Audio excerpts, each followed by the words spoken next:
পশ্চিমবঙ্গের পর্যটন কেন্দ্র দীঘায় উদ্বোধন জগন্নাথ মন্দির। ইতিমধ্যে পৌঁছে গেছেন মুখ্যমন্ত্রী মমতা বন্দ্যোপাধ্যায়। রাজ্য সরকারের উদ্যোগে এই মন্দিরের 29শে এপ্রিল ছিল মহাযজ্ঞ। তারই পথ ধরে উলুবেড়িয়া পৌরসভার 8 নম্বর ওয়ার্ডের কাজিরচড়া বেড়াপাড়া সংযোগস্থলে সমাজসেবী কৌশিক দাসের উদ্যোগে ছিল মহাভোগ প্রসাদ বিতরণ। এই মহাভোগ প্রসাদ বিতরণে পথ চলতি হাজার হাজার জনতাকে প্রসাদ বিতরণ করা হয়। 8 নম্বর ওয়ার্ড ও খলিশানি অঞ্চল 11 নম্বর বুথের সংযোগস্থলে এই ভোগ বিতরণ অনুষ্ঠানে উপস্থিত ছিলেন ব্যবস্থাপক স্বামী বিবেকানন্দ সনাতনী মঞ্চের কৌশিক দাস, কাউন্সিলর বীণা প্রামাণিক, পঞ্চায়েত সদস্য মহিদুল শেখ প্রমুখ। আজকে মহাযজ্ঞ, কালকে দ্বার উদ্ঘাটন করবেন মাননীয় মুখ্যমন্ত্রী।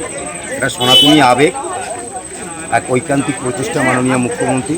1000 বছর পর জগন্নাথ দেব বাংলায় এলে এটা সনাতনী মঞ্চ, স্বামী বিবেকানন্দ সনাতনী মঞ্চের পক্ষ থেকে 8 নম্বর ওয়ার্ড এবং খলিশানি অঞ্চলে 11 নম্বর বুথ একটা সনাতনী আবেগ। আমরা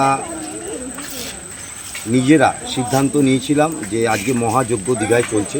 মাননীয় মুখ্যমন্ত্রী আজকে জগন্নাথ দেবের মন্দিরে ধ্বজা উত্তোলন করেছে, সেই উৎসর্গ করে আমরা একটু মহাপ্রসাদ ভোগ পায়েস বিতরণ করছি।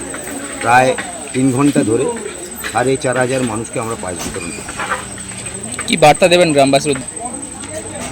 জগন্নাথ দেবের কাছে প্রার্থনা করব শান্তি, বাংলার সম্প্রীতি এবং সবাই যেন ভালো থাকে, সুস্থ থাকে। আপনার নাম, কি দায়িত্বে আছেন? কৌশিক দাস, কি দায়িত্বে আছেন? সনাতনী মঞ্চের সম্পাদক।